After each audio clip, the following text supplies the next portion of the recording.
you go, you belong. Honey, will you?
Come on in, come on in, come on in, not come on in, not come. Sorry, y'all know I'm weird. Whatever. Hey everybody, what's up? It's your girl BondyBlue. So let's go ahead. Hey everybody, what's up? It's your girl BondyBlue. Okay, follow me on Instagram and let's get into the video, right? Hi everybody, we're back. What's going on, girl? Like the video as you come in. Subscribe to the channel if you have not already. Become a member if you want to see all of the reviews. All of them, girl. What's going on, everybody? I was just in here jamming like a mother. Okay, listening to some LaBelle. Got to let you love.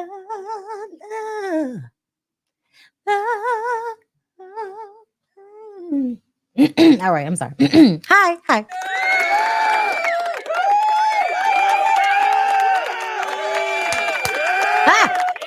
What's up, bros?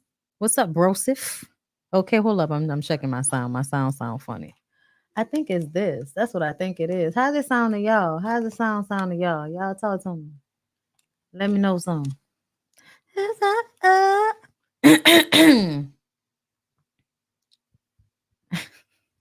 I be loving LaBelle, child. Can you do for me? Need. What can you do for me? All right, y'all. I'm here for Love and Hip Hop Atlanta and Love and Hip Hop Miami. We're going to do Love and Hip Hop Atlanta first, and then we're also going to talk about Erica Dixon. Erica Dixon, really? We're making songs now? Did Scrappy write it? I have so many questions. Primarily, why would you do this? What made you decide to go and make a rap song? My sister.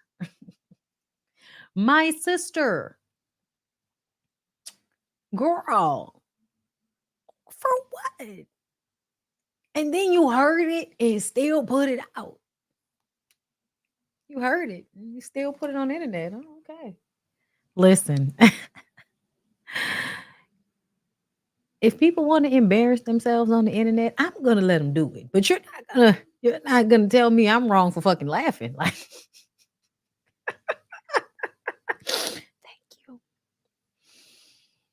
thank you. StreamYard has put a filter in. Okay, so makes me look like I might have on a little bit of makeup. You know what I'm saying? Okay, really just makes your complexion all one color. That's all it does. I don't have to put on any makeup for every damn. Yes, a rap song, girl. We gonna get into it. Wait a minute. Just wait. All right, y'all. So let's go ahead and start with Love and Hip Hop Atlanta. Let's get into it. Now, I didn't miss 2 episodes of each of these shows. So get your snacks because we might be here for at least an hour or so. Okay. As we usually are. They are still forcing Rennie Rucci and Erica Banks on us. They still want them to meet up and try to become friends. They can't stand each other. They don't even want to be in the same area, space, room with one another. But there were talks of kitty clickage. It's just, it's weird to me, as women, you can literally DM another woman simply about eating her coochie or getting yours ate or the exchange of munch on cooch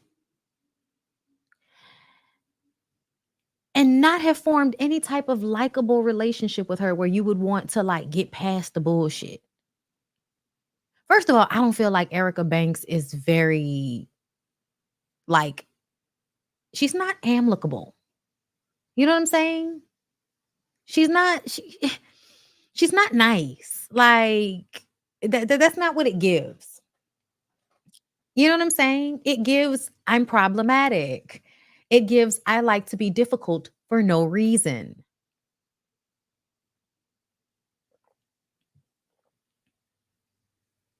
Humbuggish, if you will.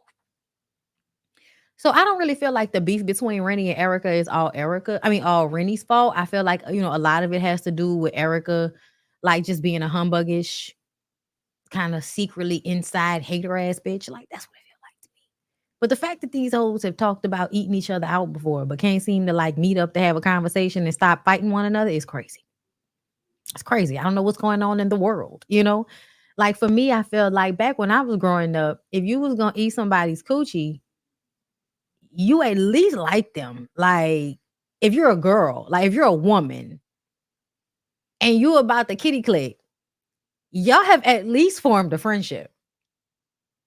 I don't understand. Like I do, but I don't. One night stands with women, or just like hitting a bitch up on the internet, like, "Hey, I want you to." I don't understand.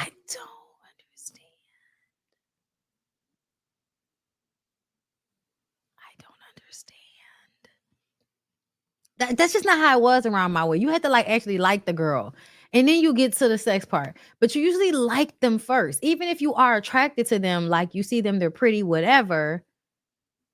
It's crazy. It's crazy, y'all.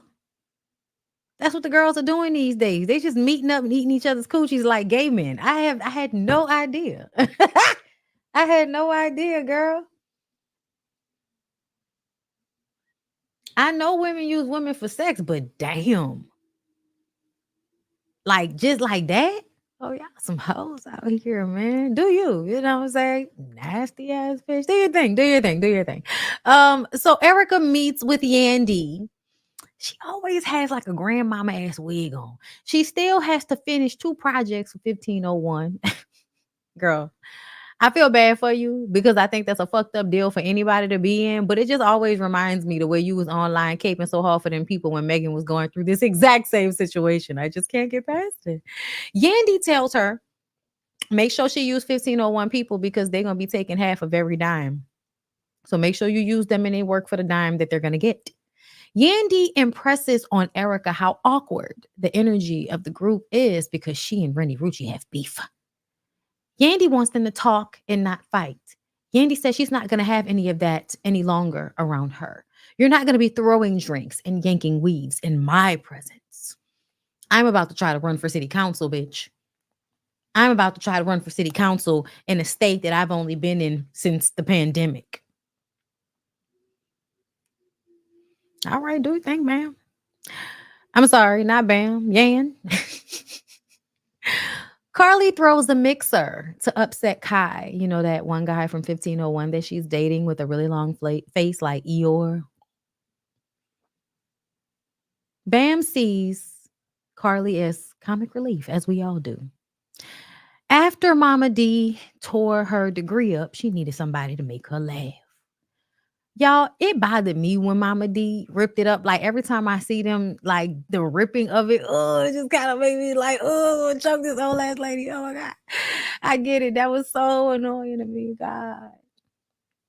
Carly is overly excited to hop on new dick in vengeance. Okay, child, listen, ain't nothing like some revenge dick.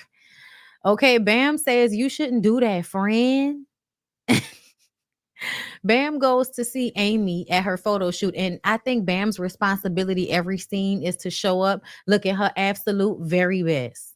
But when I tell y'all, I was not expecting for them to shoot this scene to the point where we was just looking at Bam's ass cheeks like that. Like they shot it from like beneath, and y'all know Bam is already tall, so it was just like, ah. Primarily, all I can pay attention to was Bam's ass cheeks and the shorts. But anyway, Bam says that she sent Mama D cease and desist, but Mama D got her ass online the exact same night and was talking shit again. So it's just like, what can you do? What can you do about people who don't respect the law? Like, what can you do? Sue him for money and hope you win. Amy asked Bam her advice on dealing with this whole Maizy situation because basically, when she was watching him from afar before they got back together, he had gotten their clothing line, Black Love, into like a store, and it seemed as if he was on his shit and taking care of himself. If you ask me, Maizy looks like a drug addict, but I'm not going to judge anybody. I'm not, but I'm just telling you an observation that I'm making as to why he may have had his shit in the store before, but now he's selling it out in front of the gas station, looking like he was using his own supply, like that. Mhm. And then he brings in this new kid that is like 7 years old out of nowhere, and he wants the 7-year-old to move into the house with them. Sir, you are doing way too much. You are doing way too much. Bam says, listen, don't be like me. I lost crucial years of my life basing a marriage on potential. So don't get caught up with Maizy. And I feel like at the end of the day, this is so true. You really should not get caught up being married to somebody and having 3 kids for somebody based on the potential of what they can give you, especially after an extended period of time. But what I will say is, people have to have certain qualities about themselves throughout the entire relationship that shows you that even if things aren't exactly where they need to be financially at one point, that the person will persist until it gets that way, because a lot of us got together when we were in our 20s. I don't know about anybody on this show, but you know what I'm saying? Me personally, like getting into my relationship with my husband when I was like 21. You know what I mean? He was like 23. We were just getting out of college. You know what I'm saying? Like nobody's expecting you to have everything figured out financially at that point. Now, I'm now 35. He's 37. Actually, he's 38 and I'll be 36. If we were still dealing with some potential shit, we wouldn't be together. We wouldn't. I feel like what you accept in your 20s is different than what you accept as a 30, 40-year-old woman. So I do understand where Bam is coming from when she says this. And I think it's true tea. I also feel like another thing she spoke on that I feel like I really appreciated hearing her feelings on is giving to a stepchild and loving a stepchild, all for when mad day comes, them to turn around and act as if you were never there for them ever throughout the entire time.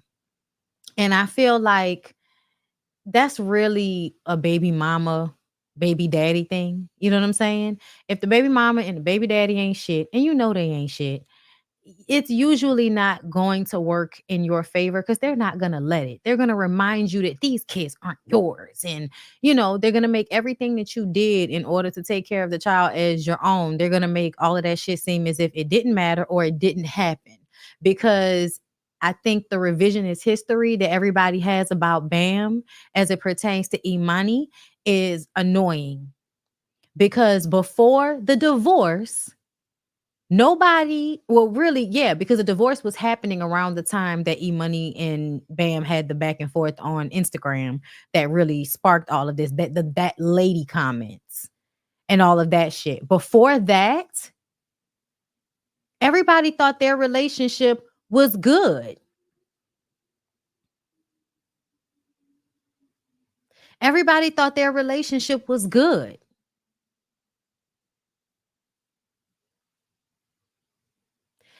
I feel like it's absolutely one of those situations where Imani is going along with the anger and the angst that her mother and father have towards Bam. And it's not necessarily about her relationship with Bam. You know what I'm saying? That's how I feel about it. Because I do feel like at some point Bam and Imani had a really good relationship. And the shit that happened, what Imani said that Erica hit her, all of that. Okay. And here we are now.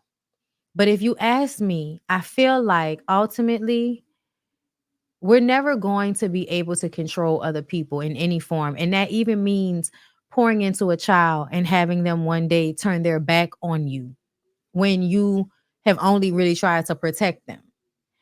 That I imagine hurts. But I really do feel like if you're going to sign up for it, I would much rather you do what Bam did initially and be there and try to be the best, bonus parent you can be, regardless, because it's not the kid's fault that their parents are assholes.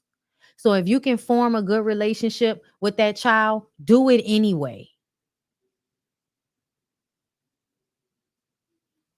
Do it anyway.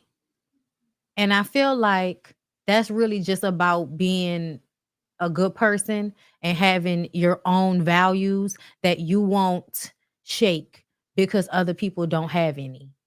And I feel like at the end of the day, it was still crucial for her to have somebody during those years, whether the relationship worked out or not.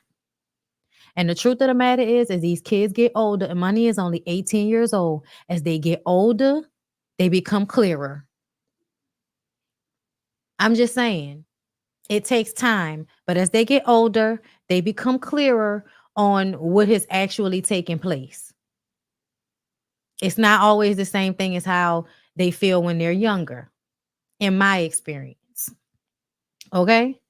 And I saw somebody say, so you think that's how So Gucci feels? No, no. I think it's different. I feel like Bam formed the relationship with Amani from the space of I want to have this relationship with this young girl. I don't think Shantae was ever doing anything specifically for those girls. You know what I'm saying?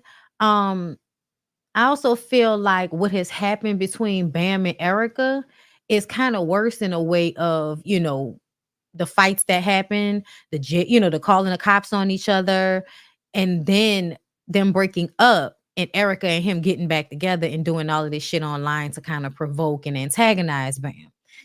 I think that's a little bit different than the whole Selena Shantae situation because y'all have been over there dealing with that situation for like way longer. Way longer. Um and I feel like ultimately Selena does not want JJ. Selena doesn't want JJ. I think Shantae as a person is envious and jealous hearted. And I think it shows in the way she talks about the other girls. She says slick little nasty shit all the time, unwarranted. And I think she, is always comparing herself to other people. And I think that's a Shantae thing. I don't think that really has anything to do with her being a stepmother. I think she's that person, even with the other women outside of that, you know what I'm saying? Outside of that whole situation, she's still that type of person. And I think that is only projected onto Selena because of what Selena represents to her. You know, she's the one that got away for JJ. JJ consistently showcased, his relationship with Selena and did not showcase his relationship with Shantae back before, she came on the reality show. So even if she was there, that wasn't what he wanted us to see. He wanted us to see his relationship to the beautiful Beyonce, looking as Selena. You know what I mean? So I just kind of feel like ultimately it's about a woman that felt kind of like she wasn't good enough and she was in competition, and that's something that she already felt. I think it's something that he knew. I think he wanted a woman that was going to feel like she needed to compete for him or fight for him in order to validate his feelings of feeling inadequate once Selena didn't want to be with him anymore. I think Selena being so beautiful was like a point of validation for JJ. And I think Shante knows that. And I think that makes her feel away. So yeah, I think the situation is a little different, even though it is similar. It is similar, but essentially, Scrappy did not marry Erica. And I think that is a great part of Erica's anger towards Bambi. At first, I think it was towards Scrappy. When Bambi and Scrappy were together, Erica and Scrappy were fighting all the time. Bam was kind of just caught up in between the shit and, sticking beside her husband's side, like most women are going to do. But essentially, that beef was really between Erica and Scrappy. And so for now, them to act as if it was really about Bam, it's like, no, it never was about that. It never really was about Bam. Erica wanted Scrappy to pick her, and he did not. And she was angry about it until the relationship was over and he made her feel like she had been picked over Diamond. That validated her. That's why she's over there doing all of the shit she's doing. I feel like. And to say I didn't want girl, you want Daryl. You want Daryl. It's okay, girl.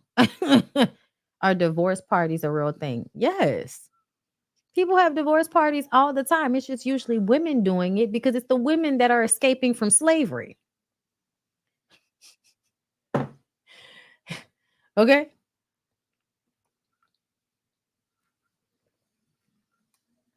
I'm just saying. So, what was I saying? Because we went on a tangent. Bam says that she doesn't want to end, she don't want Amy to end up with her right. So we were talking about that. Got it. Okay. The mixer. Moving on. Bam is introduced to this man named Alpha. He's never been married, doesn't have kids. Bam tells him about her salon and how they give beard facials and she's flirting with him. You can obviously tell that Bam, wants it to hurt. Bam wants it to hurt. And I feel like she's within her right to feel that way. Jessica is there, drunk, loud, and belligerent. Y'all, something like help is needed when it comes to Jessica White, y'all. Help is needed. Then she starts yelling at Alpha. I mean, you come in here with your suit, but what the fuck are you about? I was just like, if y'all don't get Jessica's ass up out of here, something is wrong. Get her. What is going on? Y'all really gonna let this lady embarrass the fuck out of herself? I mean, it's not like she didn't already embarrass herself several times before now, but my God, on a reality show? Then Carly has her catch back Summers walking in. Summer seems to be like an old faithful, somebody that, she keep in contact with. They got a cute little friendship. They meet up. You know what I'm saying? He know he being used for dick and a good time and he doesn't care. That's what he's there for. Cooch and a good time. And he knows that, if anything, Carly's going to suck the meat off the bone. Okay. So they're doing, a lot of things to make us and Bam uncomfortable. But they're going to go on a date later. Sierra and Yandy attempt to bring Rennie and Erica together, but Erica doesn't come because they were meeting at a batting cage. So you were scared you were going to get your ass beat again. Maybe you should stop talking so much shit. Like, I'm just saying, y'all, Erica Banks is one of those people that hit below the belt and really tries to hurt people, and it don't even be necessary. Like it's one thing if somebody says something to you and you clap back at them. It's a whole nother thing when it's like, I feel like you just be going in. And I feel like the last time they met up, even though I'm not saying Rennie was some victim in the situation, I just felt like when she hit her about that therapy shit, kind of knowing that the girl mama had just died and shit. Like, I just kind of felt like you ain't have to say that. Like, you could have said anything else. You didn't have to like hit her up on that. But you know what? It is what it is. Still, Rennie shouldn't have put her hands on her. But I can now understand why Erica doesn't want to be around you. But it also gives you be talking a lot of shit. You be talking a lot of shit, and then you're like, boom, bow, surprise, surprise, surprise, that you got hit. Girl, listen, I go back and forth. I'm trying to grow out of this mentality because I'm an adult now. If you hit me, I'm calling the cops. Um, or I might shoot you. It just, girl, listen, I live in Louisiana. Um, but yes, I feel like Erica should have came. And I feel like Erica is one of those people that gets in her own way. Like, girl, you didn't get your check. You were supposed to get your check and move your storyline along. You were supposed to show up, put some big girl panties on, humble yourself, and come and make this situation right with this girl so that y'all could be together and hanging with the other girls when y'all go on the next outing. This is about camera time. This is about making sure that you got your story popping so you can get your money. That's what this is about.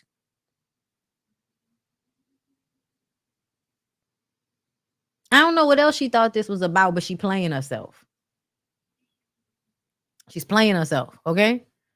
So y'all, Amy goes to see Maizy selling the Black Love merch in front of a gas station.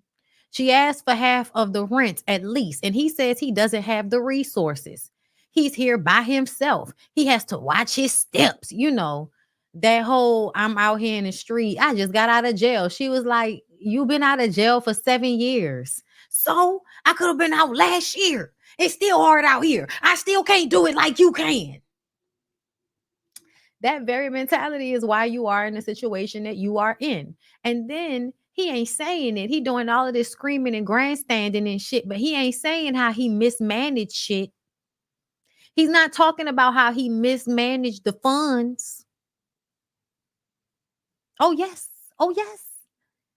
He mismanaged some funds, and that's why they're in this situation. And then he gonna tell her that she need to stick around a little longer, and then if he make another mistake, then she got every right to walk away. Nigga, I have every right to walk away whenever the fuck I want to walk away. I don't need to give you a reason, and I damn sure don't need to give you multiple chances. I can just walk away from you if I see fit. I know a lot of people have issue with that, but I believe in putting oneself first and above all. So if it's in my best interest to skate on by your ass, then that's what the hell is in my best interest. Deal with your own feelings, handle your own emotions, handle your own shit. And that's basically what she told him. I can't get back with you, brother. You're going to have to go out here and get it for yourself. I hope you can do it for you. Because don't do it for me. He was absolutely using her. Wait, Maizy got 5 kids. Amy thought it was only 3, but she found out about the other 2 over the years. Wow. Wow. Criminal activity. You already know. You already know. That nigga look crazy. Like he look like he need to be out here hanging out in front of the damn gas station, boy. Get out of here. Because to me, men like him can't humble themselves so that they can do what they need to do. You don't want to be an adult. You want some woman to take care of you so that you can do stupid shit. Yeah, no. Be dumb on your own dime. Sierra and Yin. Oh, wait, no, I read that part. Sorry. Carly Summers, Bam, and Alpha go on a date. Y'all, I can't stand Carly. Carly talks about being in a poly relationship with Kai, seeing as though, she was sharing him with all of those women. He sent an engagement ring to another woman as well. Bam says, what else is there to discuss at this point? Like, we not getting back with him now, right? Carly says that she has business dealings with Kai. Girl, bullshit. You just want to be able to hang on to that man because you like toxic shit. Kai calls angry, asking where she is because apparently somebody from the show has let him know where she is and what she's doing. And also he has a tracker on her phone. She says that she's at a friend's house having dinner. And then he, has her on FaceTime and she'll turn the phone around. She's like, what? What do you want me to show you? I'm out here in the fucking trees. What do you want me to show you? It was hilarious. Okay. But Carly loves that he got mad and pulled up on her. Oh, come on now, admit it. A lot of y'all love that shit. A lot of y'all love that shit. Y'all love, oh, please pull up on me. Oh, I'm getting even. I'm about to get revenge, dick. You better show up and stop me. Until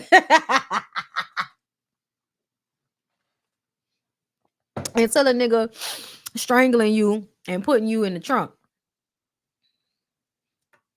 I'm just saying, be careful because y'all think crazy is fun until a nigga actually end up beating your ass and damn near killing you.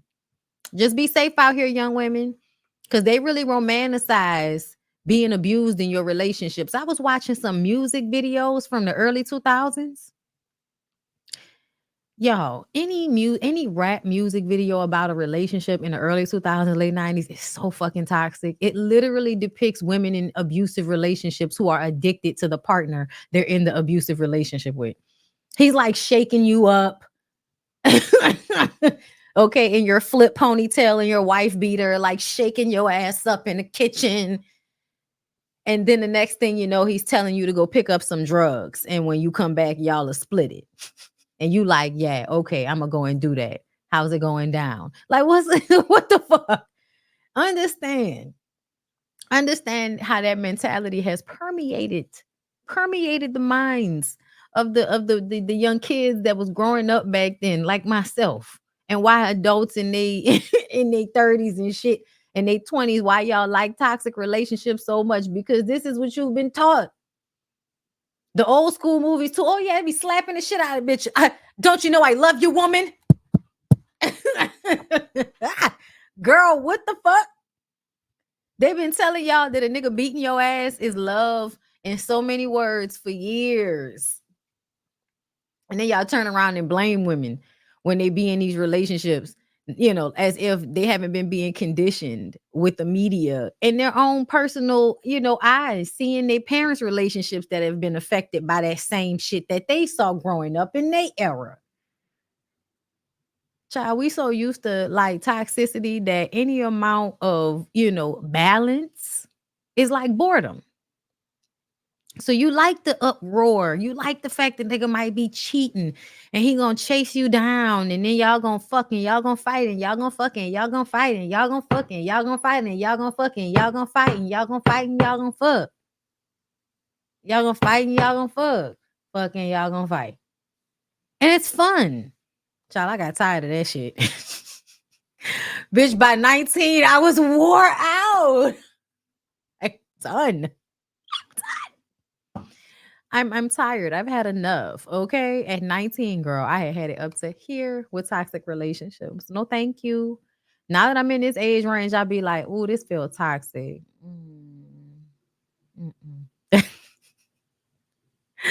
Kai shows up, chases her all around Summer's property because they're at Summer's house, y'all. And Summers is just standing in the doorway drinking his drink. Like, you can't be mad that, you know, she got taste, homeboy. I don't know why you mad at her because she got taste, homeboy. And Kai was just running, oh, this what you want to do? This what you want to do? This the type of whole ass shit you on? Okay, all right. I'm going to tell you one thing. I'm about to go back to the house. Your ass better be at the house in 15 minutes. That's what I do know. He turned around and go get in the car. Now, at first, she like, fuck you, nigga. I'm doing what I'm doing. And after he say that, wait a minute. You not going to run. Wait a minute. Now she running after him. Got the goddamn driver about to hit the SUV next to him because she running up to the damn car trying to, and then Bam had to come and drag her away from the car. Now you want to mess with a man with cheap jewelry. Go ahead back over there. That nigga was mad. That nigga was hot. Y'all, that nigga was hot. When he pulled up and he was standing there like this, I was like, either this nigga is winning best actor in a reality TV show series. Either he is winning best supporting actor in a reality TV show series, baby. Oh, I know something. He was upset. Like, why you want to do stupid shit? If you want to do stupid shit, at least turn the tracker off. She left the tracker on because she wanted you to pull up. She wanted you to see what was going on. She wanted you to know. It don't have to be you. It could be somebody else. But she was just too thirsty, y'all. Like, she was way too thirsty. Like, she was so thirsty. Carly's very thirsty, y'all. She was jumping up and down, acting a goddamn fool. Shoes falling off. Bam is like, okay. Carly, let them go. Carly. Bam was just like holding her. It was hilarious, y'all. I'm sorry. I was tickled down behind that scene. Okay. So y'all, Zell has to make things right with Saucy Santana because Saucy Santana already told him that his years of raising hell in these streets is over after they shot him. So he don't want to be around nobody that don't know how to act. So when he went out with Zell and his friends and they ended up getting Zell arrested and now Zell can't come to the award show, okay, the VMAs with Saucy Santana, Saucy Santana feeling away, okay? And Zell has to make it up to his boo, okay? So he planning a party with this episode, next episode, he gonna be planning a party, okay? But Sierra is going to help Zell make it up to Saucy, okay? Spice goes to support Shekinah because Shekinah opened a funeral home. I said, good job, Shekinah. Good job, Shekinah. Hold up.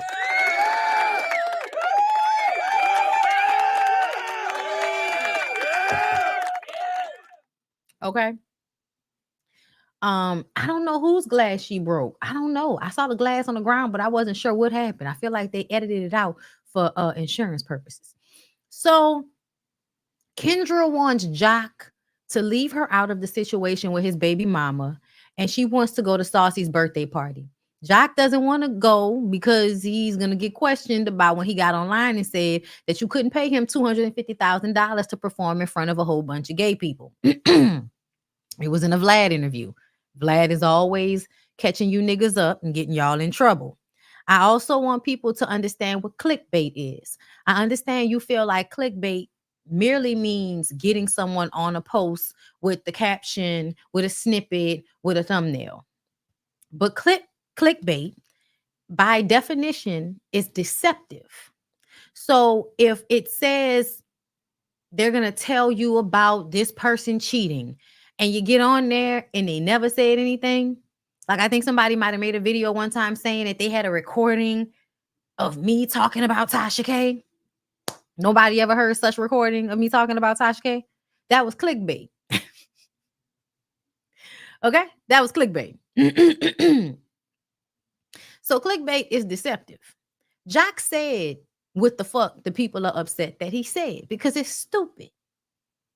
You can get shot in a group full of so-called straight people, and at any given club, you don't know who's straight or who's gay. And why do you believe that all gay people, meaning that all of the gay people in the club, are going to take out their penises and use them as weapons against you? Why do you feel that way?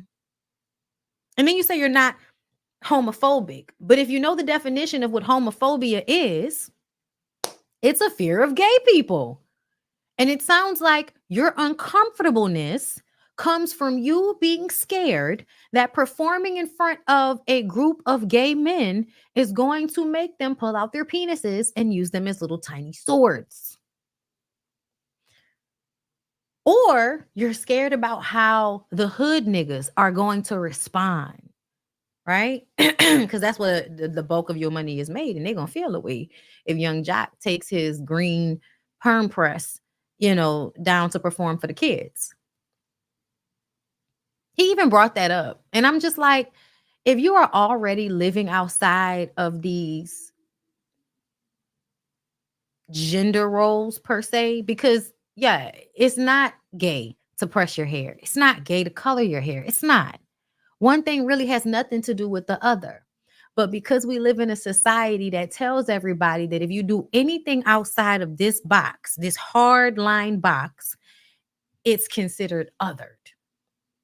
Joc went out there and permed his hair at a time where Black men are not perming their hair. It was an other. You went out there and you color your hair.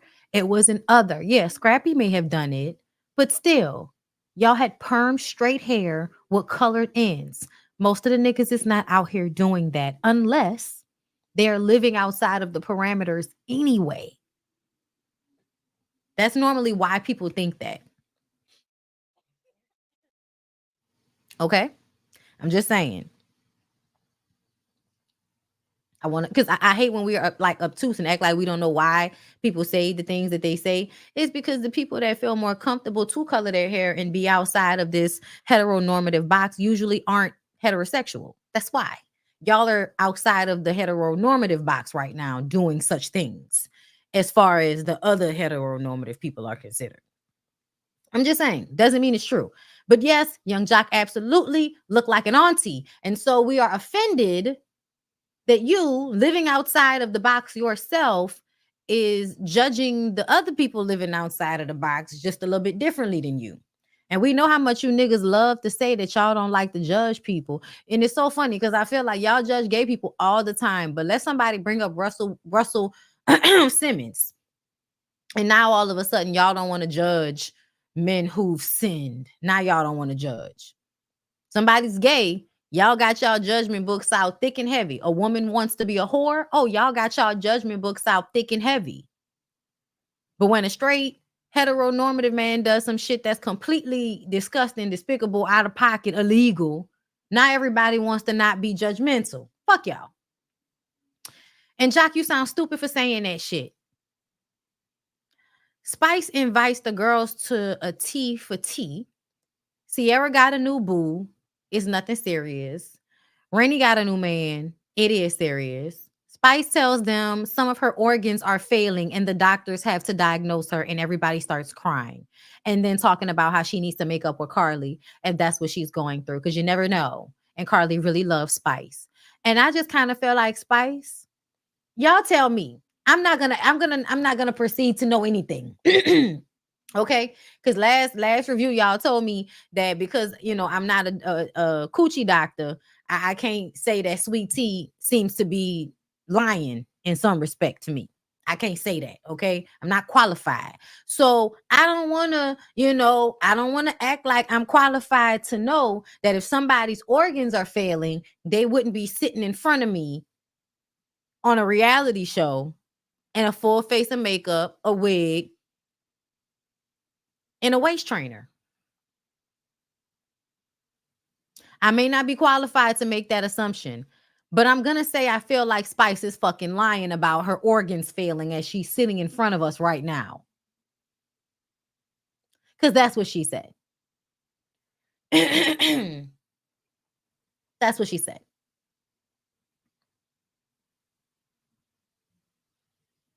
I need to understand. Any doctors out there that's going to explain to me how a bitch sitting up here in front of us not in the hospital with organs failing? Somebody going to tell me?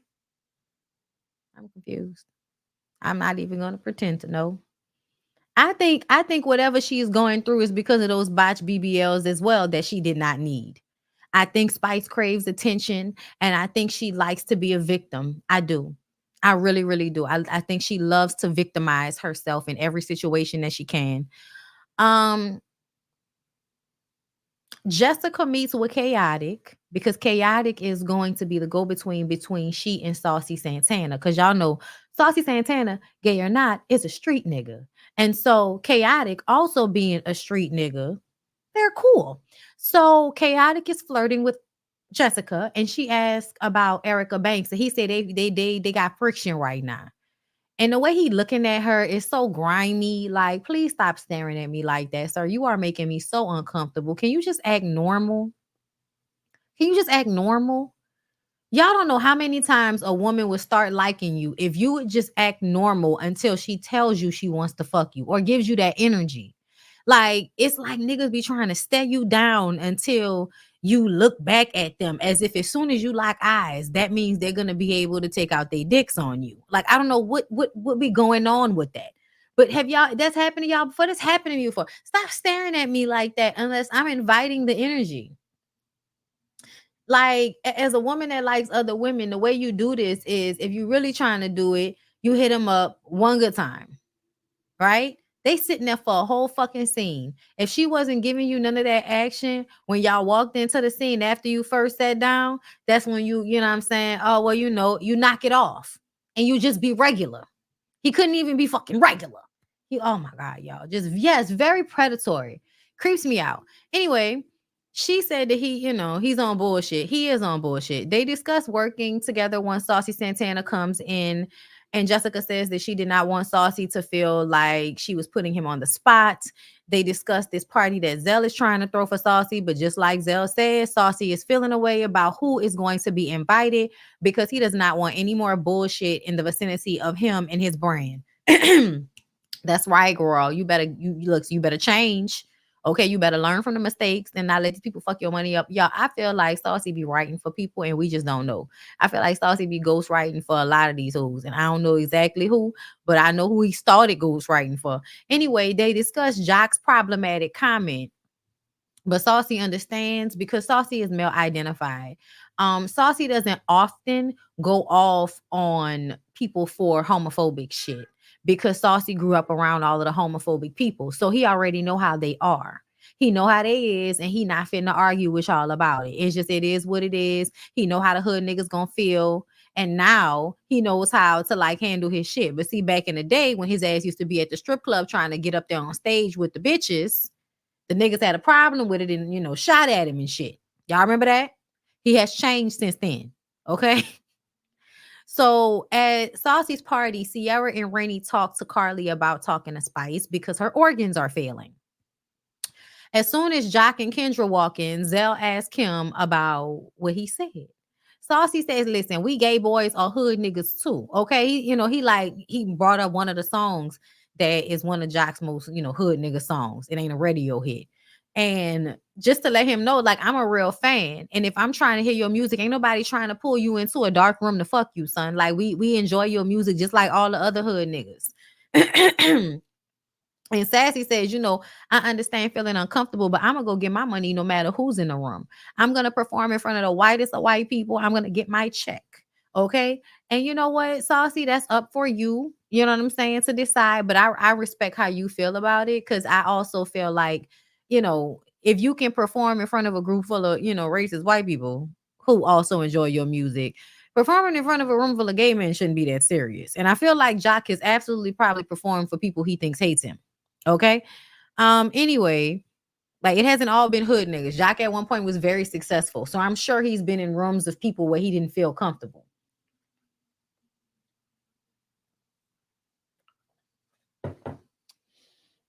As a pharmacy technician, I think Spice should be hooked up to a machine, oxygen tank or something. Okay, thank you. It's not just me. Okay, she should be able to afford a new organ if she gets a match in time. Yeah, because people saying, girl, don't be getting one off the list since you out here putting yourself in harm's way with all these damn surgeries you didn't need. All right.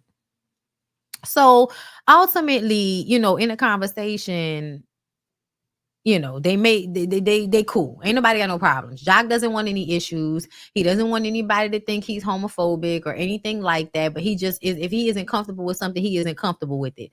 And what we're saying is the fact that you are uncomfortable means you are fearful. Therefore, you are homophobic, and not understanding that is crazy to me at this point. You may not hate people, but you're still scared of them. Scared for whatever reason. That's still what it is. A phobia, a homophobia. Y'all just don't like the connotation that comes with that. But it is what it is. A lot of hood black people, a lot of black people, period. A lot of people, not even just black people. I'm just talking about in our community because our community loves to uplift bullshit. All of the ignorant shit. Please uplift it. Y'all rather a nigga be, a drug dealer. Y'all rather a nigga be a hoe. Y'all, you know what I'm saying? Y'all don't care about murder. You know what I'm saying? Like, y'all want the rapist to get out of jail. Y'all, you know what I'm saying? Y'all don't care. Y'all don't care about nobody. Anyway, so another thing that they talked about once Joc left was whatever's going on between Saucy and Zell. Apparently, Zell went out to an after hour spot and they kept saying after hour spot. I was like, what the fuck does after hour spot mean? Because, girl, is that something that y'all have to have where y'all clubs and bars close at 2? Y'all know in New Orleans, our stuff don't necessarily have to close at 2. It does so people can go home. But a lot of the times, like especially places, in the French Quarter and on Bird, those places stay open all day, all night. They might close down at like 4 a.m. for a switchover. Okay. But the way they kept saying after hour spot, I was like, I mean, did he go to, to a after hour space that offers fellatio for money? Like what either way, he turned his phone off, lied, and then said he lost his phone. He was just lying for no reason. And Saucy knew. So Saucy was like, you lying for no reason. That don't even make no sense. So he was mad at him. But the party was cute. Saucy loved strippers. So he was able to, shake his ass and have a good time with the strippers. And so it was a good time had by all. But it looked like Zell and Saucy have a toxic relationship. Yandy M&DC's meet with Judy and the Brat. Girl, when I tell y'all this scene didn't make no fucking sense. Now, honestly, Yandy, I'm tired of you because I really do need for you to talk to Mendices about shit before you do it. But I also feel like a part of the reason why you don't do that is because he doesn't do that. I don't think Mendices talks to Yandy before he makes certain decisions. And so she doesn't either. But I just want to say this. I don't think that Yandy needs Mendices permission to give her eggs to anybody. It's her body. It's her body. It's her body to be used however she sees fit. And just because she gives her eggs away to somebody does not make it Mendices' child that's been given away. Um, Yandy, I needed for you to have a conversation with Brad and Judy before you brought them and had this conversation with them. It makes me feel like it was just a flex to show that y'all are really friends, to have something to do on this show. Because Brad saying that she wouldn't let Judy give her egg away, and Judy just sitting there not saying anything. And I know Judy and Brad, have a great relationship, new baby, it all looks great. But when she said that shit, I was just like, let her. Let her. The only time it made sense is when Judy explains how going through the in vitro in order to retrieve the egg retrieval. In order, when you go through egg retrieval, you have to take shots every day. And it puts your body through a lot of strenuous, shit. So when the eggs were removed, she had to go to the hospital. They were scared she might have died. I guess she must have been depleted once they removed the eggs. So it just kind of sent her body into some type of shock. I'm not exactly sure. But either way, I was like, Brad, do we really have to do the gay girl heteronormative gender role relationship shit? That's another reason why, I can't deal with some of the studs. Cause it's like you are not a nigga. And I don't know why you think this relationship is fitting to work like that, because it's not gonna work like that with a nigga. So why you think it's gonna work like that with me and you? That don't even make no sense. How the fuck you gonna tell me what to do with my eggs? These are my eggs. They have nothing to do with you unless I decide that they have something to do with you. I mean, it's crazy. And then the fact that Brett said that, that would be Yandy's baby. Girl, so does that mean the donor that gave the sperm, that's his baby? And if he ever wanted to show up and try to take y'all baby away, he should be able to do that because technically it's his sperm, so it's his baby too. Like your logic on this subject does not make sense considering the fact that your wife put her egg inside of you for y'all to have a baby with some sperm donor sperm. If the paperwork is put in place for that sperm donor to not have any rights to your child, then I don't understand why the same thing can't be put in place for Yandy and her sister cousin. But at the same time, I don't think that this is something we need to still be talking about at this point. We've been talking about this all season, and what we have come to the conclusion of is that your sister cousin wants a baby and doesn't have the means, whether physically or financially, to do this on her own. And so, if you are going to help her, then it absolutely has to be discussed with your husband because it's coming out of y'all funds. But I also feel like on some level, it's probably Yandy's money on her own that she's going to use. I'm sure he has his money, she has her money, and then they have their money together. So the money that she makes herself is probably what she planned to use to help her sister cousin, get a surrogate and put her egg inside of the surrogate. Because the sister cousin don't have the money for the surrogate, and she doesn't have, her body can't hold the eggs, and she's not making the eggs. And it's probably because of, issues, but she also looks a little older. Okay. But yeah, I was like, really, Brad? No, Brad didn't use her own eggs. Brad used Judy's eggs to have the baby. Brad didn't even know what trimester was. She was calling it semester. I forgot about that. That's hilarious. But yeah, I feel like I don't know why we even still talking about this. I think it's a way to annoy people because the real thing that we feel is a man telling a woman what to do with her body. It's triggering. And I think based on the life that we're all living right now in this country, with Roe v. Wade being turned over, and the trade wives, and Trump being a girl, it all feels like everybody thought it was a fucking game, and it's not. Everybody thinks it's a game, and it's not. The media, the social media, the things that you watch, the things that you pay attention to and engage with affect the way you think, and therefore affect the way you handle yourself in life. So when everybody is online talking about traditional this and traditional that, to me, all I hear is a whole bunch of people celebrating a time when men had power over women's bodies, and women did not have any bodily autonomy and could not take care of themselves. So they were at the behest of men who did whatever the fuck they wanted to do. That's all that tells me. And so when we have a scene or a storyline where a man is telling his wife who he has went to jail on, who he has left to be responsible for their household, who he has left to pick up the pieces and keep money. Like, Yandy is not an infantile. Yandy is not a child. She is not someone that needs another person to tell her what to do about anything, let alone her body. So for Mendices, who could barely keep himself out of jail on a RICO charge, it just kind of feels like you don't have any right to tell her what to do with her body. You don't make good enough decisions throughout your entire life in order for you to be able to tell her what to do about her own body. And the fact that you think you do simply because you're a man that she's in a relationship with is bothersome to me, because it's triggering. But yes, no, I believe it's only a storyline. I do. But that's why I'm saying that it's triggering, right? That's why I say the man that she's in a relationship with. And I say that's why it's triggering, because it actually hits on something that we're all currently going through, very much so in real life. Y'all know, I listen, that's why I never watched Handmaid's Tale. I saw like the first few episodes and I was like, anything that feels too much like it can actually happen in real life, I won't sit there and absorb it, because it'll just make me scared. It'll just make me feel fear. And I don't want to feel fear. So I'm not going to watch anything that I think is doing predictive programming. And I think that shit is predictive programming. Okay. So, because that's exactly what this feels like when we watch this and we get aggravated with Mendices. That's what this has a connection to for us.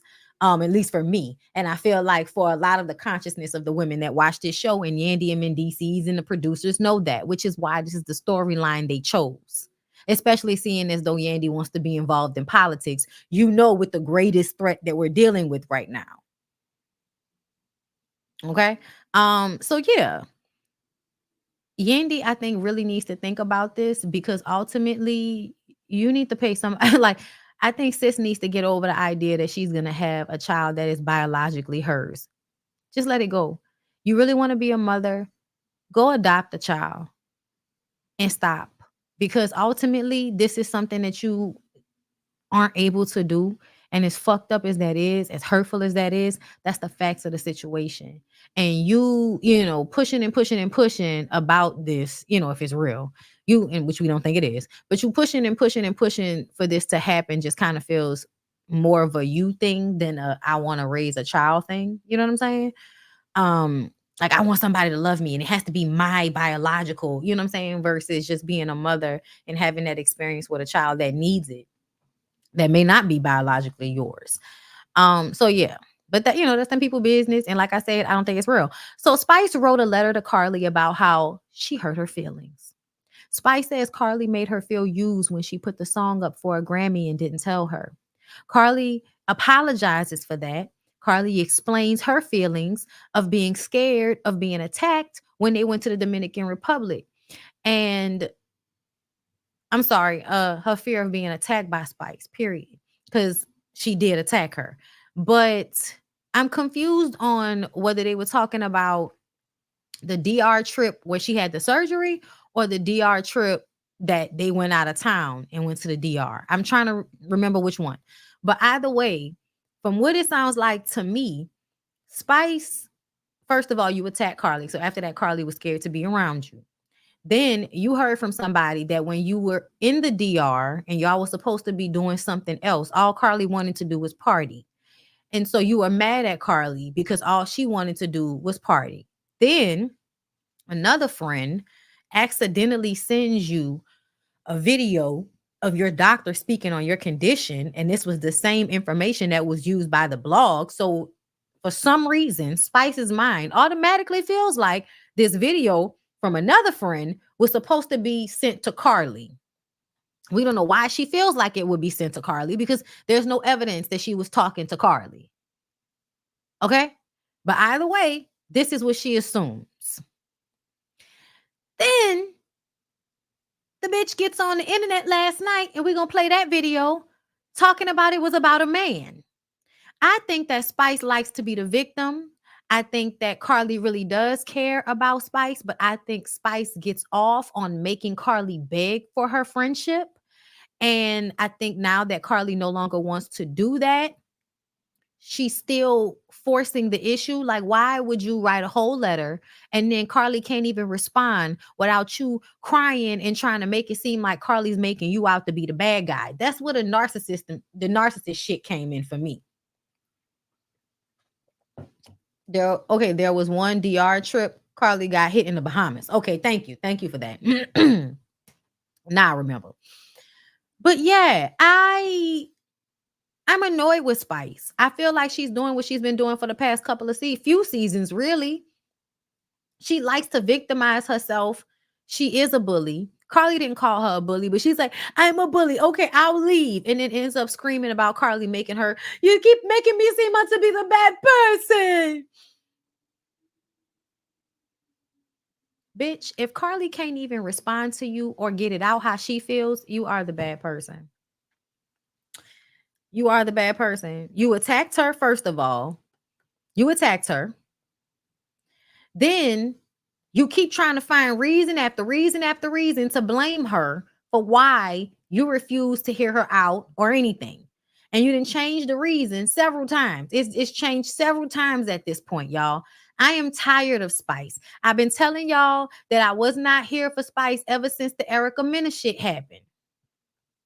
Even though I feel like Erica Mena ain't shit and she's wrong for ever making monkey noises at any black person, I still felt like Spice was antagonizing her and being unnecessarily nasty towards her before Erica took it to hell on her. Spice got involved in them people business, was all over there talking to Safari, knowing Safari ain't shit, and then gonna come in Erica's face and then tell her that her own child don't love her. Girl, what?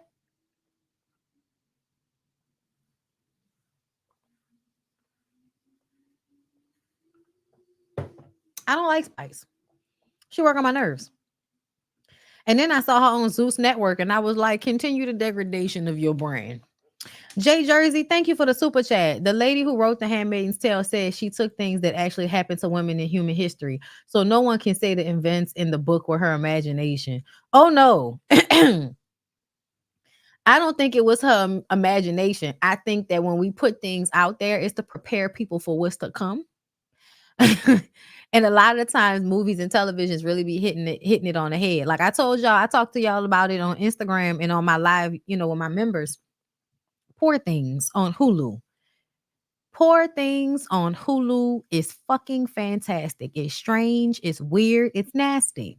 There's a lot of hunching. But if you can make it to the end of the movie, like really paying attention to the dialogue and what's happening in a story, it is so fucking relevant to how women are seen and treated and their experience in this world. And also the Born Yesterday sexy trope, which was an actual movie back in the day. And that was my movie, the 90s one with Melanie Griffin. Anyway, Miko, hey, honey, thank you for the super chat. She also posted a comment about a fake bag. Girl, so it's always something. Anyway, let's listen to what Spice had to say. Charlie was friends with a girl. The girl was fucking Justin. They didn't tell me, but I found out. Okay? I'm not going to tell you how I found out, but when I found out, I confronted Justin. I confronted the girl. Confronted Carly. You listen to the story, right?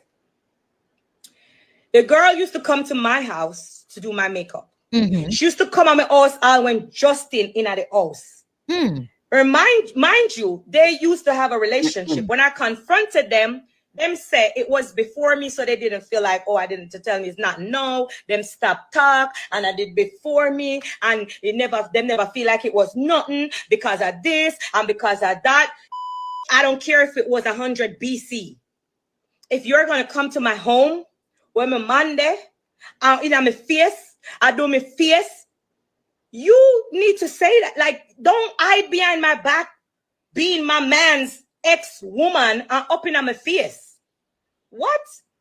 Who is crazy people? Who does that? That's crazy. And you know the worst thing about it? Them turn when I make it look like I'm me crazy. I should have the audacity. Me have a screenshot. She going on my DM. I text me about, why you telling Carly this and that? The girl used to live at Carly yard. She used to live with Carly.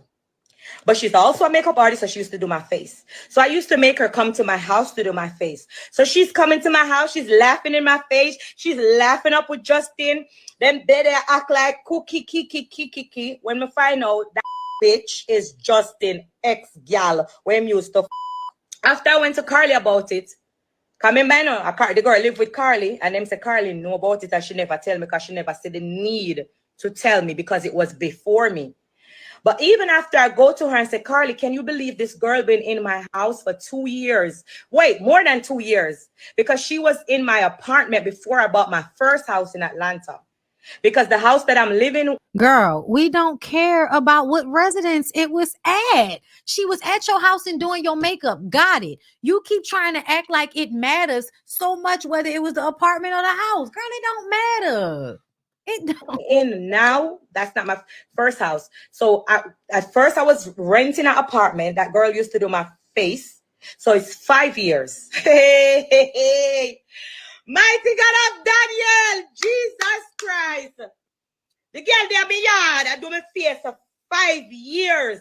Carly was... So this is my question. Was he fucking her? Was he messing with the girl? I thought she was talking about a new nigga. So I know who Justin is. When she said his name, I said, okay, the old nigga. Yeah.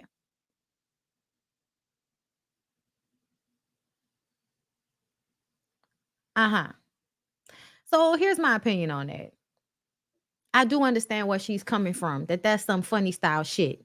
But please, let's actually be critical about the situation. If the girl wasn't fucking Justin and laughing in your face, there's no real need for you to take this personally. The reason why they didn't tell you probably is because the girl wanted to do your makeup. And it seems as if you appreciated her work. So, because you hired her and had her doing your makeup for 5 years and y'all was cool. If she did not fuck the dude in that time frame, then I don't think there's any reason to be this upset. And I absolutely feel like it was up to that man to tell you that he had dealings with that woman. And as a woman, I think it would behooved Carly and her to inform you that there was a sexual relationship, but then people was together at one point. That's weird that they didn't tell you, but it's because the girl was trying to get her money. That's what I'm feeling like. I'm feeling like, Carly, don't tell her, because she probably not gonna want me to do her makeup if she find out that I used to fuck with this nigga. And at the end of the day, good makeup artists are hard to find, but these niggas are a dime a dozen, girl. Get a new nigga. You already ended up getting a new nigga. Okay? But she was with Justin for long enough. They weren't together that long, but I mean, I definitely understand her feeling like that's some weird ass shit for y'all all to hide that from me. But you got to understand who you are. Spice. You got to understand who you are. And so when you understand who you are, you know that it's in people's best interest to be close to you or near you. And that girl wanted to work for you. So that's why she didn't want to tell you that she was fucking with dude. And dude wasn't going to tell you because niggas don't never like to tell women nothing that didn't happen in the past because they don't feel like y'all being mad about nothing. And he possibly wanted the option to fuck the girl again if he wasn't already. Okay? Either way, you could be mad at Carly for not telling you. You could. But I feel like if this is the real reason, why didn't you say anything?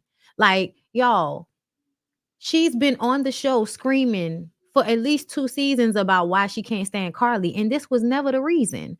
And so that's the reason why I'm like, girl, was that really the reason?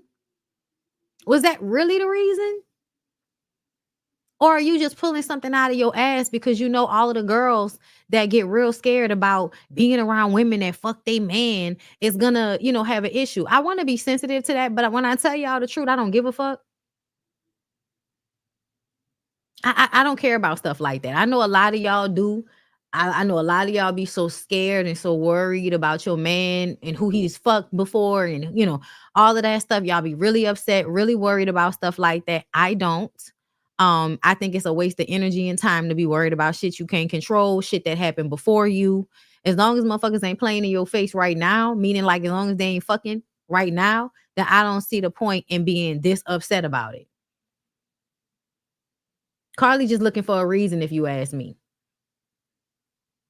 I'm sorry, Spice is looking for a reason. I think Carly is just ditzy sometimes, y'all. I think Carly is just a ditzy person that's used to keeping shit on lock. Keeping shit quiet. Like, I think she's just playing the position she always plays. I'm gonna keep the shit quiet.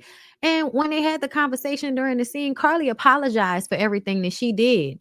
But then she also had her own issues with Spice. And Spice didn't want to hear nothing she had to say, y'all. Spice ain't shit.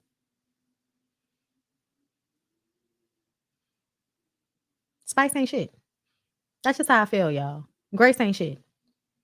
We're gonna get into this Erica situation when I come back. Like the video.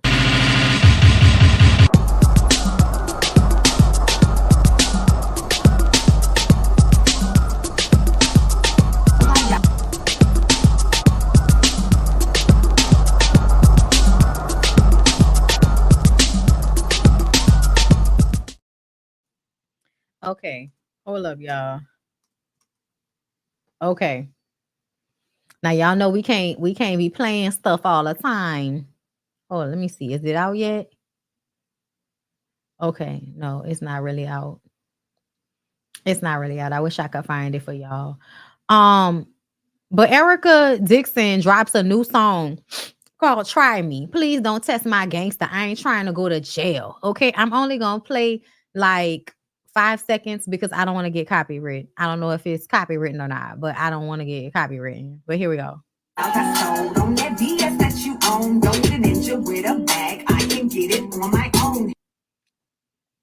Very elementary.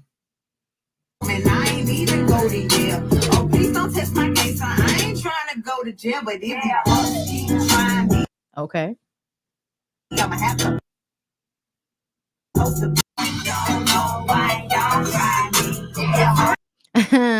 Erica Dixon. She sound like Rashida. She rap like Shawty Low. Girl.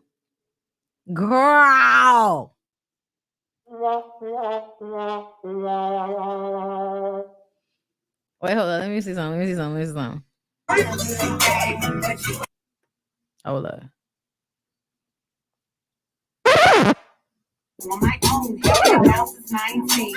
Woman on the scene, independent female. Right away, no. Okay, independent female. Ma'am, Scrappy wrote this. Scrappy wrote this. I was hoping if I did something to obscure the sound, you know what I'm saying, it wouldn't trigger.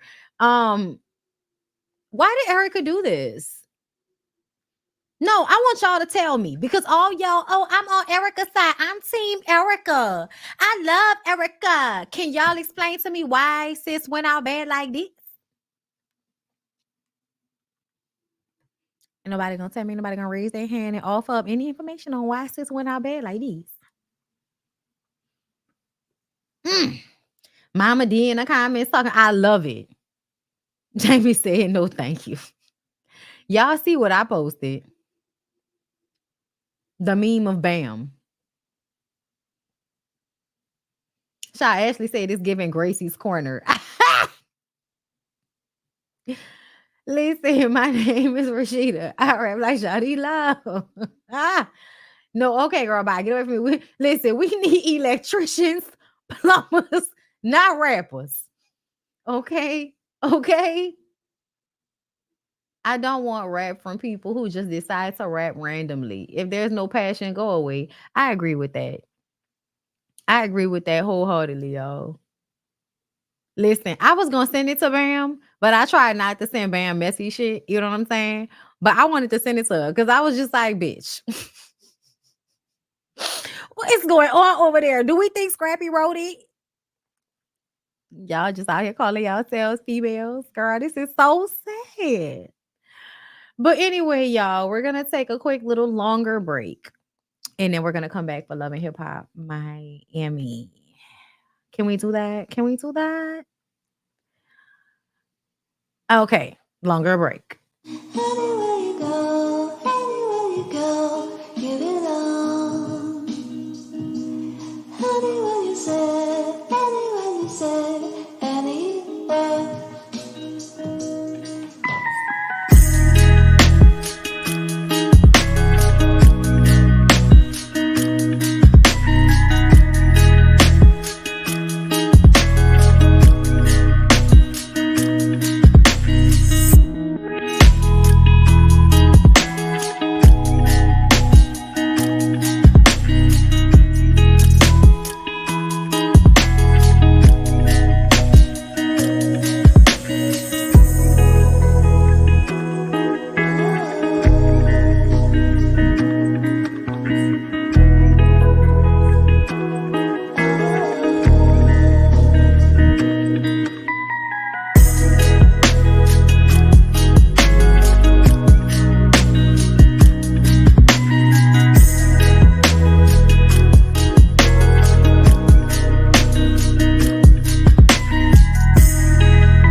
All right, y'all.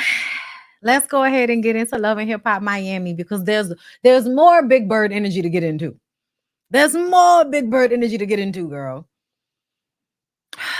Amara and Safari are in the studio. He says he still loves Amara. Nigga, you don't know what love is. You don't love that girl. Stop playing in my face like this. He was watching her on Instagram. Yeah, that's what you stalker ass people do. Y'all watch people on Instagram, treat them like shit in real life. Yeah, we know. We know. We know you. But now they've made up. He missed her afro and he missed her coochie. Very obvious. And because she probably doesn't have anybody that she's fucking with right now, she misses the dick.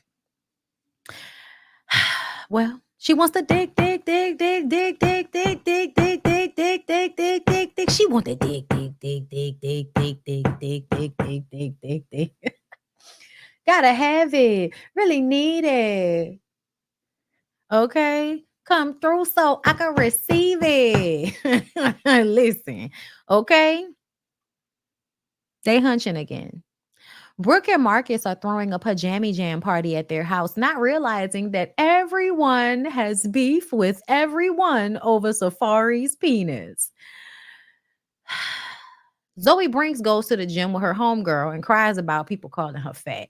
She also wants to make things right with Big D, who told her he didn't like her doing love songs and sex music, and she feels like it's because he's fat phobic. You only want fucking music from skinny bitches. That's how she feel. He told her wasn't nobody gonna buy her song, and I feel like that's not the same thing as telling somebody constructive criticism.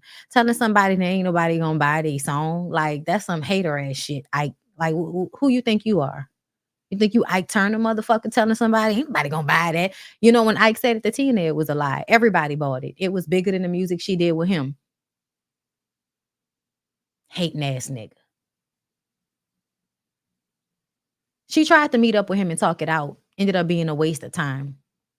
I love when she told him to fix his fucking attitude. He need to fix his fucking teeth too. He can fix both of those things. His attitude, his teeth, his beer belly, all of those things. All of those things can be fixed. It's funny how unattractive fat niggas have the audacity to want to judge a fat bitch. It's crazy. It's crazy. And I keep telling y'all fat bitches get dick. I don't know. I don't know. I don't know what's going on with anybody. But I do want Zoe to get her life though. I do. Because I think that we don't recognize how much physical movement helps us with our emotions and our mental. We don't. It's not about not being fat. It's just about moving your body. It's about taking care of yourself. It's about pouring into you and paying attention to you. And working out for me is like, people always like, well, why don't you, do lives? Because it's my time. Sometimes I cry. Sometimes, it's hard. Sometimes I speed through it and don't even think about it like I did yesterday. You know what I'm saying? Like it just depends, but it's my time for me and it's me pouring into myself. It makes me dance. It makes me listen to music more. It makes me move my body, makes me feel good.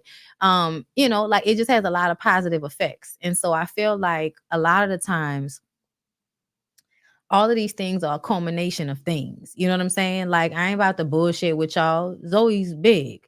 You know what I'm saying? And not big in a way that I think is healthy. And I say that because it sounds like her breathing is labored. And that was one of the things she talked about when performing, that her breathing is labored. And I said, child, listen, when I be on stage hosting, my breathing is labored and I work out a lot. Okay. So that's how you know what I'm saying? It really has nothing to do a lot of the times with, a person being less of value because they big. You know what I'm saying? But it is sometimes about taking better care of yourself and loving on yourself and making yourself feel better about the way you look and the way you see yourself. You know what I mean? That's really what it be about, but fuck hot topic. I don't want to hear about my weight from no bitch that went laid on no table so that somebody could plump something in her ass. I don't want to hear nothing. Like, I'm just saying, if I was Zoe, I would be like, bitch, I don't want to hear nothing about my body from a builder bitch. Okay? You ain't got nothing to say to me. Your body ain't even fucking real. You ain't got nothing to say to me, bitch. Make sure that shit don't leak. Worry about your shit. She should have ribbed that whole back. Anyway. I don't like that. You don't get to make people feel bad about their body like that. Like, no, fuck you.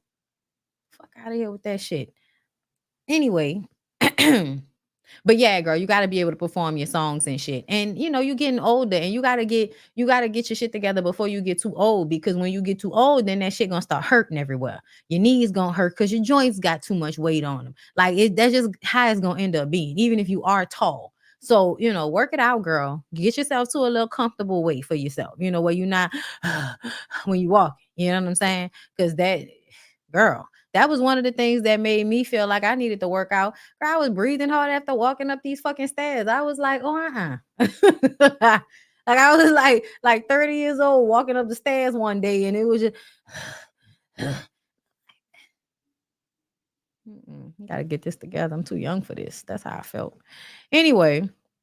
So, Zoe, get it together, system. But don't let them stupid assholes make you feel bad about yourself. They ain't got it figured out either. They out here being thirsty and acting like they don't have no self-esteem for niggas. So don't feel bad about nothing. Anyway, so Bobby had a screening for his new movie. He has been doing a lot of movies. Okay, it looked like him and Vivica A. Fox had the same person inject their lips. Okay, that shit is terrible. But if this is what you want to look like, girl, if you want your lips to look like swollen vagina, do your thing.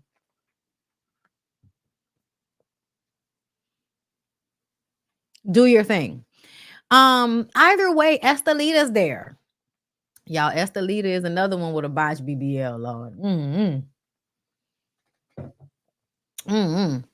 It's sad. It's sad. But Estelita is here to be thirsty. Okay, she says Amara ghosted her. And Shay talks shit about her to Amara because she was jealous of how close Estelita and Amara were. Estelita swears that she got money from her sugar daddy who just died and he left her some money. But here she is trying desperately to find someone to fight with on this show. You know what I'm saying? Like, girl, if your sugar daddy really left you all of this money, why are you here being thirsty for a scene? Why? It's not matching. I don't trust what you're saying.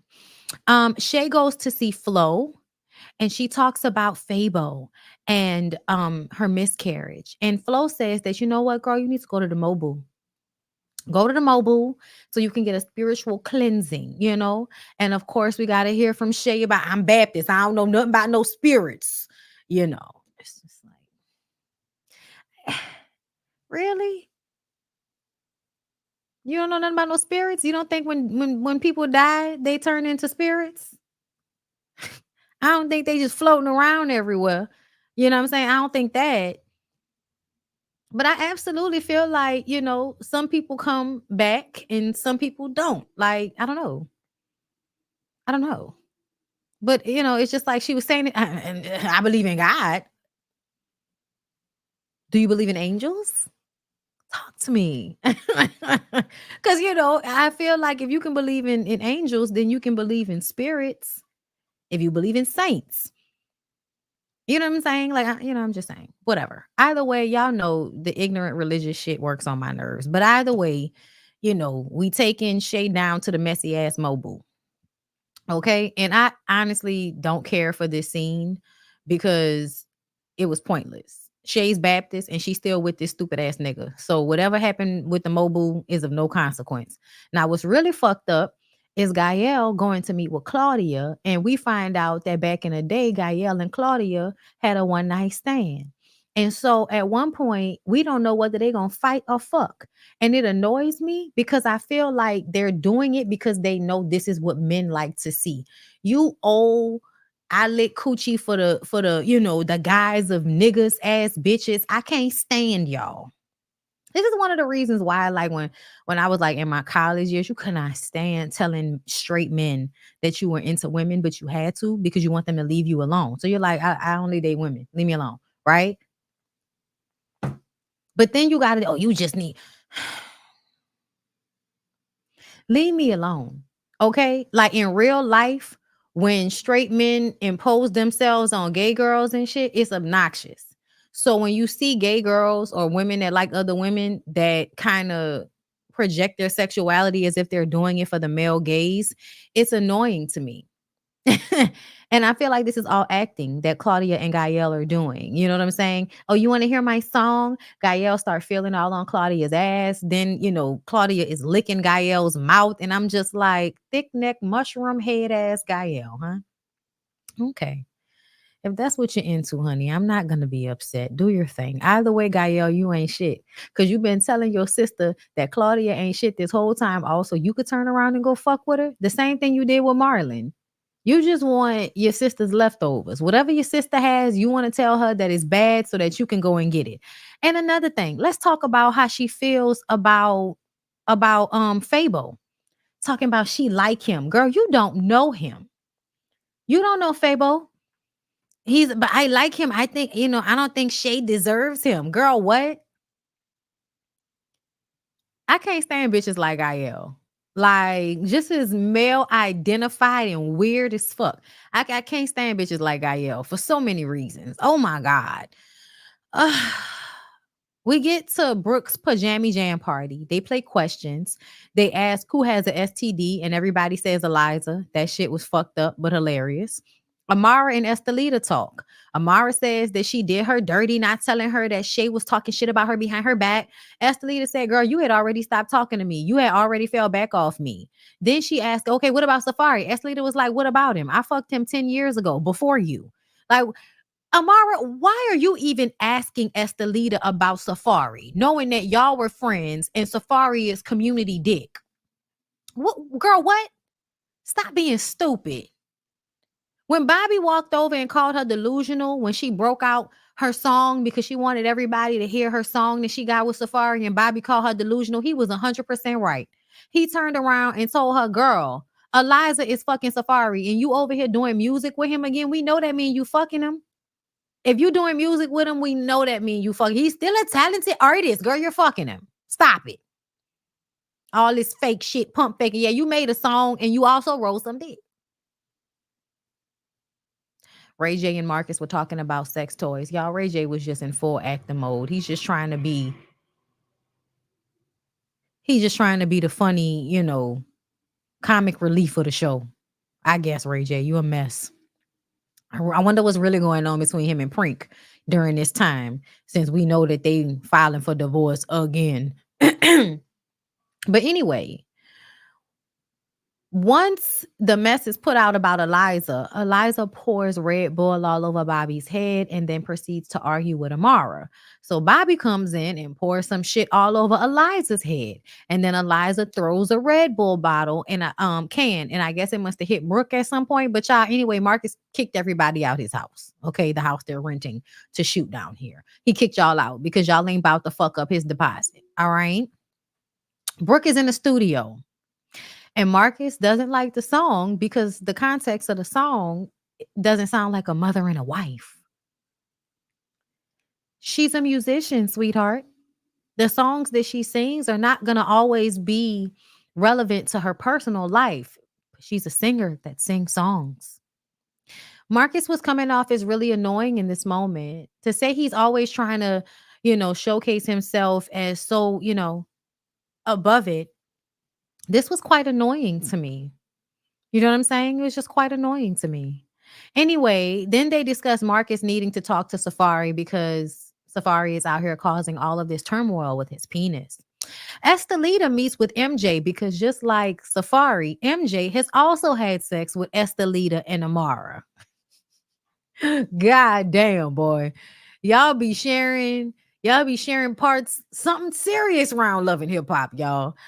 Apparently they messed around some years ago, and well, no, not even some years ago. The last time they did one of them shows together, so like right around during the pandemic, them two was on the same show together. The trip to Jamaica, they was all together. Yeah, so I guess MJ started fucking around with Estelita, and now he's an old faithful for her. She's using him to argue with Shay, but Shay is ignoring her. She also tells him about Safari, Eliza, and Amara. Embarrassing her.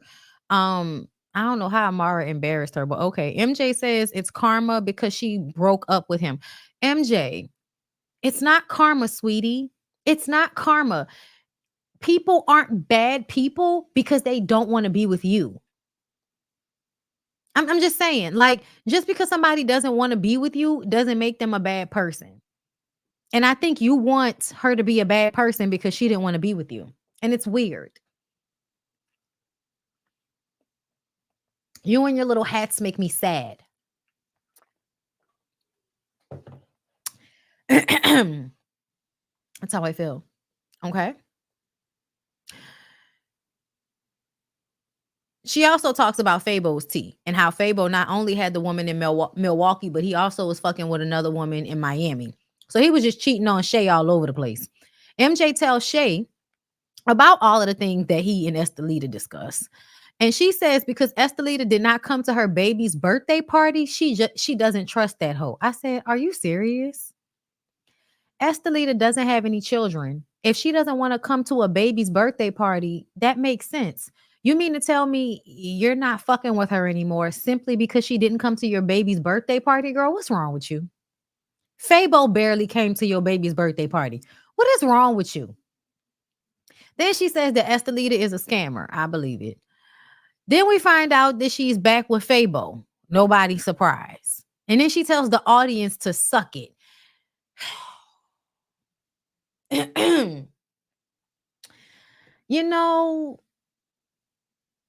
I really, really, really do not like. I really, really, really listen. The only thing that makes Amara a bad person is her LOL and under old girl's post that's not on the show no more. Anyway, back to what I was saying.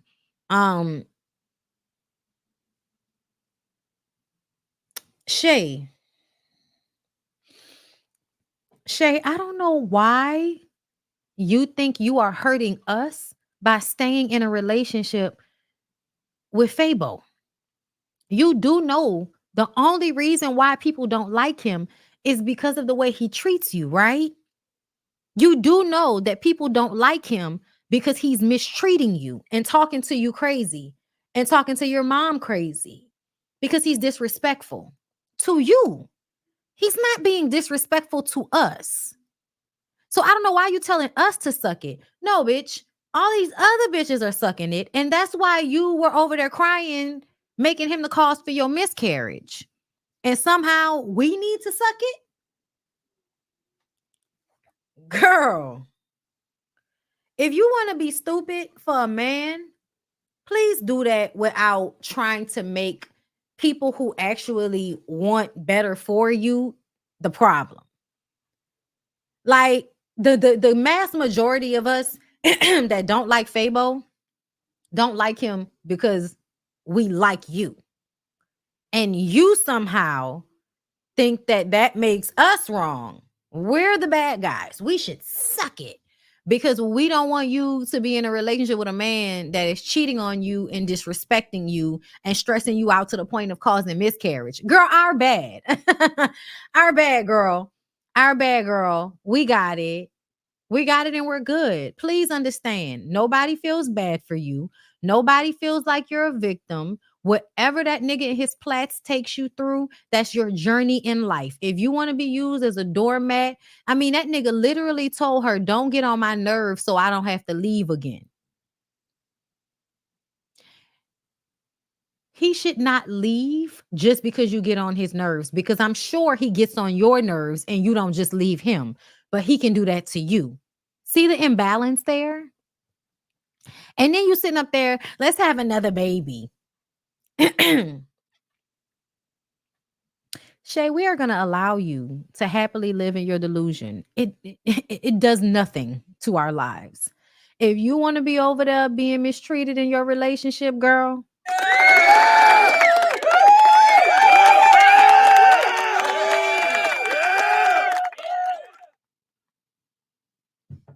good for you. Trina is late to another meeting with Trick Daddy about this 5th anniversary of hip hop shit he's doing in Miami.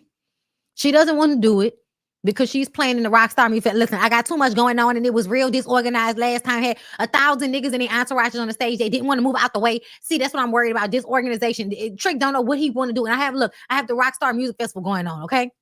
The Rockstar Music Festival is taking up all my time and all my energy. That's the only thing I'm worried about right now is the Rockstar Music Festival. That's all I got going on, girl. The Rockstar Music Festival. Rockstar Music Festival. Please, the fuck out my face. It's about the Rockstar Music Festival. I hope it was successful because she mentioned it like 50 times in one scene. Trina, I'm tired of you showing up to shit late and telling people they can't be upset about it. Learn how to respect people's time. You ain't the only one who fucking matter. Disrespectful ass motherfucker. Flo and Gael are talking about Fabo and how he's too good for Shay. Girl, Gael.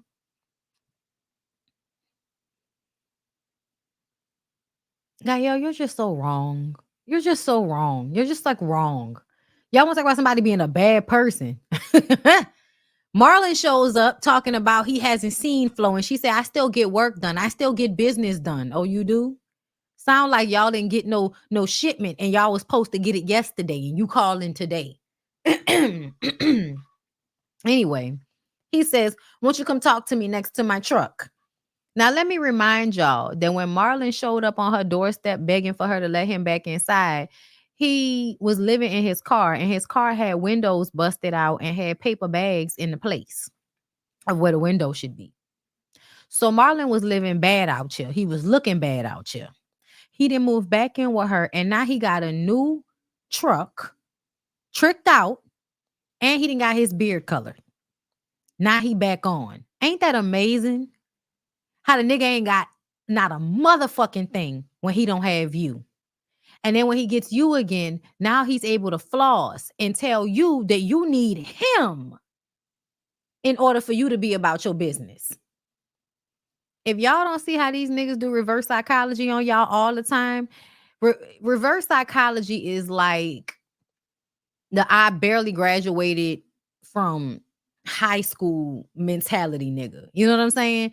They think they're smarter than they really are. They're not that smart. And they use reverse psychology with women because they think it's supposed to work. But if you're smarter than the average 7th grader, it should not work on you all the time. And so it just kind of makes me look at Marlon like, wow, you are such a fucking bum.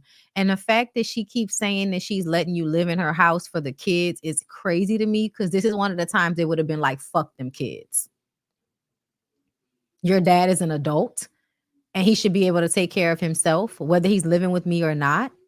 And because he likes to disrespect me, take pictures of me in my bedroom and in the privacy of my own home, girl, even though I feel like it was all stunts and shows for this show. I don't think nothing going on with Flo is real. I don't. I'm sorry. I think Flo's whole storyline is fake. But at the end of the day, it was funny to watch him have absolutely nothing, look real dehydrated, and now he's jumping out with a new truck telling you what to do. Girl, I guess. Brooke brings Amara and Eliza together because only someone who's as pretty and well put together as Brooke Valentine can make these bitches sit down and have a conversation. That's what they want us to think, right? Eliza ends up calling Safari because he told Eliza he wasn't talking to Amara anymore. Eliza, you're a snake ass bitch, and it doesn't matter how you try to put it off on Safari. You knew Safari wasn't shit the moment he decided to fuck with you, considering the fact that you were Amara's friend and he was fucking with her. Y'all are using her getting online trying to save face, saying that the relationship was fake against her. And I think that's so funny because that had nothing to do with any of y'all. Eliza, you know good and goddamn well that they was fucking. And you followed up behind her because you're thirsty and you stank. That was some stank bitch shit. You know what I'm saying? And then you turn around and act like you're a victim. Amara starts crying. I'm just going through so much and I thought you would understand. And then once she start crying, at least Eliza ain't like the rest of you ain't shit ass bitches. She actually responded with compassion. It might have been fake compassion, but it was compassion nonetheless. The rest of y'all just be wanting to fight. I was glad they was able to make up with one another and just kind of focus on being mad at Safari. Thank you. Thank you. I appreciate y'all because I'm tired of y'all fighting over niggas that nobody should be fighting over because they're community dick. Okay? I'm just your dildo. That's all I can be. I ain't even charge you. Let you fuck me for free. Girl, we ain't going steady. I thought you know me. Okay? We just be cool in it. We ain't going steady. That's all Safari is. And the way Safari talks about these women, do y'all know what Safari kept saying? He kept saying that it's unfair that everybody wants to blame him because they can't control themselves.